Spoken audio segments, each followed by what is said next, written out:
ഏറെക്കാലത്തെ ഏകാധിപത്യവും കഴിഞ്ഞ 13 കൊല്ലത്തെ കിരാത ഭരണവും അവസാനിപ്പിച്ച് ബഷാറുൽ അസദ് എന്ന സിറിയൻ ഭരണാധികാരി നാട് വിട്ടിരിക്കുന്നു എന്നത് ഏകാധിപത്യത്തിനെതിരായ എല്ലാ മനസാക്ഷികളെയും സന്തോഷിപ്പിക്കുന്ന വാർത്തയാണ്. ആ വാർത്താവിശേഷങ്ങൾ പങ്കുവെച്ചുകൊണ്ട് ഇന്നത്തെ വേൾഡ് ഇൻ വേർഡ്സ് ആരംഭിക്കാം. കൂടെ യുക്രൈൻ യുദ്ധത്തെക്കുറിച്ചും ചാഡിൽ നിന്നും പിൻവാങ്ങുന്ന ഫ്രാൻസിനെ കുറിച്ചും.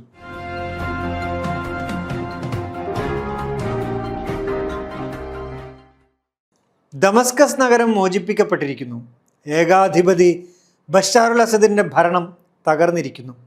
ഏകാധിപത്യത്തിൻ്റെ ജയിലുകളിൽ അന്യായമായി തളക്കപ്പെട്ടിരുന്ന ജനങ്ങൾ മോചിപ്പിക്കപ്പെട്ടിരിക്കുന്നു. ഇക്കഴിഞ്ഞ ശനിയാഴ്ച സിറിയയുടെ ഔദ്യോഗിക ടെലിവിഷൻ ചാനലിലൂടെ ലോകം കേട്ടതാണ് ഇത്. അരനൂറ്റാണ്ട് നീണ്ട അസദ് കുടുംബത്തിൻ്റെ വാഴ്ത്തിപ്പാടലുകൾക്ക് അന്നേ ദിവസം അറുതിയാവുകയായിരുന്നു. വാർത്ത കേട്ട ജനം ഓടിയത് ഭരണകൂടം കാലങ്ങളായി തടവിലാക്കിയിരുന്ന തങ്ങളുടെ പ്രിയപ്പെട്ടവർ ജീവിച്ചിരിപ്പുണ്ടോ എന്ന് അറിയാനായിരുന്നു. സിറിയയിൽ ഇങ്ങനെയൊക്കെ സംഭവിക്കുമെന്ന് ആരെങ്കിലും പ്രതീക്ഷിച്ചിരുന്നോ എന്ന ചോദ്യം അസ്ഥാനത്താണ്. സിറിയൻ കാര്യങ്ങളിൽ താല്പര്യമുള്ള റഷ്യ വരെ എന്താണ് സംഭവിക്കുന്നത് എന്ന് കണ്ണുമിഴിച്ച് നോക്കുകയായിരുന്നു. അതിനിടയിൽ അട്ടിമറി നടന്നു. തൊട്ടുടനെ പുതിയ സർക്കാരും നിലവിൽ വന്നു. 50 കൊല്ലത്തിലധികം കുടുംബസ്വത്തായി രാഷ്ട്രീയ ഭൂപടം അടക്കിവാണ ബഷാറുൽ അസദും സംഘവും ഒരക്ഷരം മിണ്ടാതെ നാട് വിട്ടുകളഞ്ഞു. ഒന്ന് പിടിച്ചു നിൽക്കാൻ പോലും ശ്രമമുണ്ടായില്ല എന്നതാണ് സത്യം. നേരത്തെ തന്നെ അസംതൃപ്തരായിരുന്ന അദ്ദേഹത്തിൻ്റെ സൈനികരാവട്ടെ ഒരു ചെറുത്തുനിൽപ്പും നടത്താതെ ആയുധങ്ങൾ തിരിച്ചു കൊടുത്ത് രക്ഷപ്പെടുകയായിരുന്നു. സന്തത സഹചാരികളായിരുന്ന റഷ്യ യുക്രൈൻ കൊണ്ട് തന്നെ ഇടങ്ങേറായിരിക്കുകയായിരുന്നു.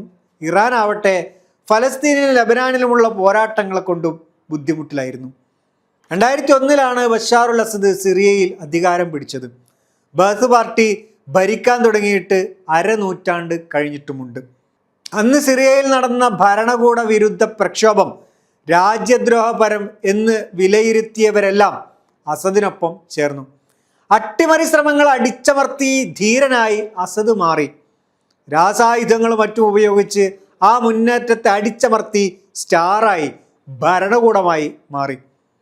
ജനാധിപത്യം സംരക്ഷിക്കൽ തങ്ങളുടെ ജന്മവാസനയാണെന്ന് പ്രഖ്യാപിച്ച റഷ്യ കൈയയച്ച് പിന്തുണച്ചു. ഇറാനും പിന്താങ്ങി. സിറിയ ആഭ്യന്തര യുദ്ധത്തിൻ്റെ നീരാളി കൈകളിലായിരുന്നു ഇക്കഴിഞ്ഞ 20-ലധികം വർഷം എന്നു പറയാം. 1.5 കോടിയോളം പേർ അഭയാർത്ഥികളാക്കപ്പെട്ടു. ഇതിൽ പലരും നാടുവിട്ട് എങ്ങോട്ടോ പോയിരിക്കുന്നു. അവർ എത്തിച്ചേർന്ന സ്ഥലങ്ങളിലെല്ലാം വലതുപക്ഷ കുടിയേറ്റ വിരുദ്ധരുടെ അതിക്രമങ്ങൾക്കും ഇരയായിരുന്നു. ബഷാറുൽ അസദ് നാടുവിട്ടോടി എന്ന് കേട്ടപ്പോൾ ലണ്ടനിലും ബെർലിനിലും ജർമ്മനിയുടെ മറ്റിടങ്ങളിലും നടന്ന സിറിയക്കാരുടെ പ്രകടനങ്ങൾ നാട്ടിലേക്ക് മടങ്ങാമല്ലോ എന്ന സന്തോഷത്തിൻ്റെ പ്രതികരണങ്ങളായി വേണം വിലയിരുത്താൻ. സിറിയയിലെ പോരാളികൾ അമേരിക്കയ്ക്ക് എക്കാലത്തും ഭീകരവാദികളായിരുന്നു. കുർദുകളെ സംരക്ഷിക്കുക എന്ന പേരിൽ തർക്കത്തിൽ പങ്കാളികളാവുകയായിരുന്നു അവരുടെ പ്രധാന പരിപാടി. പക്ഷെ അവരിലേക്ക് അധികാരമെത്തി എന്ന് കേൾക്കേണ്ട താമസം അവരെ പ്രതിപക്ഷ കക്ഷികൾ എന്നാണ് അമേരിക്കൻ രാഷ്ട്രീയ നേതൃത്വം വിളിക്കുന്നത്. ഒരു വാക്കിന് എത്രത്തോളം രാഷ്ട്രീയ താല്പര്യങ്ങളും അടയാളപ്പെടുത്തലുകളുമുണ്ട് എന്നോർക്കുക. അസദിൻ്റെ വീഴ്ചയെ ചരിത്ര മുഹൂർത്തമായി വിശേഷിപ്പിച്ച ജോ ബൈഡൻ സിറിയൻ ജനതയ്ക്ക് നല്ലൊരു ഭാവി കെട്ടിപ്പടുക്കാനുള്ള അവസരമായാണ് ഇതിനെ വിലയിരുത്തിയത്. പോരാളികളുടെ നേതാവായി വിശേഷിപ്പിക്കപ്പെടുന്ന അബൂ മുഹമ്മദ് അൽ ജുലാനി സിറിയയുടെ രാഷ്ട്രീയ അവസ്ഥ വെച്ചുകൊണ്ട് സിറിയയുടെ മോചനത്തെക്കുറിച്ച് ആലോചിച്ച വ്യക്തിയായിരുന്നു എന്ന് വേണം മനസ്സിലാക്കാൻ. ആഭ്യന്തര തർക്കങ്ങൾക്കപ്പുറം ജനതയുടെ മൊത്തം പുരോഗതിയെക്കുറിച്ചുള്ള അദ്ദേഹത്തിൻ്റെ വാക്കുകൾക്കും നടപടികൾക്കും സിറിയയിൽ മാറ്റങ്ങൾ കൊണ്ടുവരാനായേക്കുമെന്നാണ് നിരീക്ഷകർ വിലയിരുത്തുന്നത്.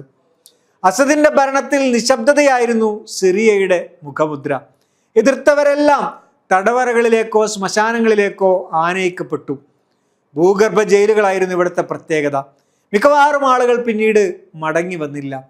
സയദ്നായ ജയിലിലെ രോദനങ്ങളുടെ ഭീകരത അസദിൻ്റെ വീഴ്ചയോടെയാണ് ലോകം കണ്ടത്. മനുഷ്യൻ്റെ കൊലനിലമായിരുന്നു ഇവിടെ എന്നത് ഇപ്പോഴാണ് ലോകത്തെ വൻ ശക്തികളൊക്കെ പറയുന്നത്. 13,000-ഓളം മനുഷ്യരെ ഇല്ലാതാക്കിയ ഇടമെന്നാണ് ആംനസ്റ്റിയുടെ കണക്ക്. ഭൂമിക്കടിയിലേക്ക് ആഴ്ന്നിറങ്ങിയ ജയിലായിരുന്നു അത്. ഒരിക്കലും തുറക്കാതിരുന്ന മുറികൾ വരെ അവിടെ ഉണ്ടായിരുന്നുവെന്നാണ് വാർത്തകൾ. സിറിയയിലെ പോരാളി സംഘം അവിടെയുള്ളവരെയും മോചിപ്പിച്ചു എന്നത് സന്തോഷം നൽകുന്നുണ്ടെങ്കിലും സ്വന്തക്കാരെ കാത്തിരുന്ന പലർക്കും ജയിലുകൾക്കകത്തും അവരെ കണ്ടെത്താനായില്ലെന്നത് ദുഃഖകരമായ വാർത്തയായി. സിറിയ കൈയടക്കിയ ഗൊലാൻ കുന്നുകൾ തിരിച്ചുപിടിക്കാൻ ഇസ്രായേൽ ശ്രമം തുടങ്ങിക്കഴിഞ്ഞു. സിറിയക്കൊപ്പമാണ് തങ്ങളെന്ന് പറയാൻ അമേരിക്കയും തുടങ്ങിക്കഴിഞ്ഞു. ബസാറുൽ അസദിനെ റഷ്യ ചേർത്തു പിടിച്ചിരിക്കുന്നു. കീഴടക്കിയ കെട്ടിടങ്ങൾക്ക് മുകളിലെല്ലാം തങ്ങളുടെ കൊടികൾക്കൊപ്പം ഹമാസിന്റെ കൊടികളും ഉയർത്തിയിട്ടുണ്ട് സിറിയയിലെ പോരാളി സംഘം. ഇനിയുള്ള കാര്യങ്ങൾ എങ്ങനെയായിരിക്കുമെന്നതിന് സിറിയയിലേക്ക് തന്നെ ഉറ്റുനോക്കിയിരിക്കാം.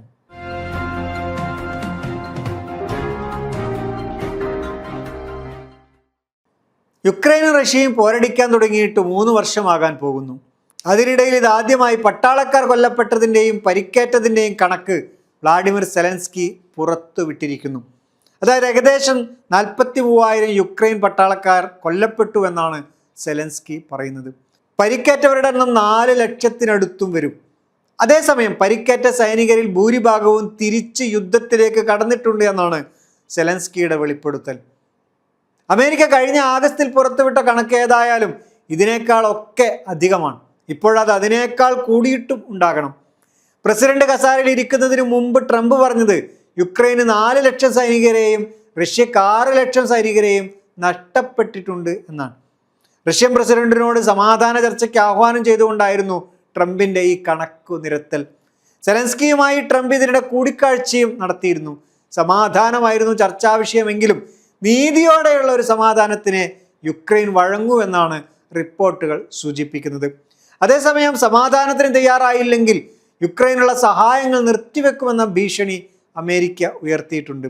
കാരണം ജയിച്ച ഉടനെ ട്രംപ് നടത്തിയ പ്രഖ്യാപനം ഈ യുദ്ധം താൻ ഉടൻ അവസാനിപ്പിക്കും എന്നായിരുന്നു. പക്ഷെ ഇതുവരെ അതിന് സഹായിക്കുന്ന ഒരു നീക്കത്തിനും യുക്രൈൻ തയ്യാറായിട്ടില്ലെന്നാണ് വാർത്തകൾ നൽകുന്ന സൂചന.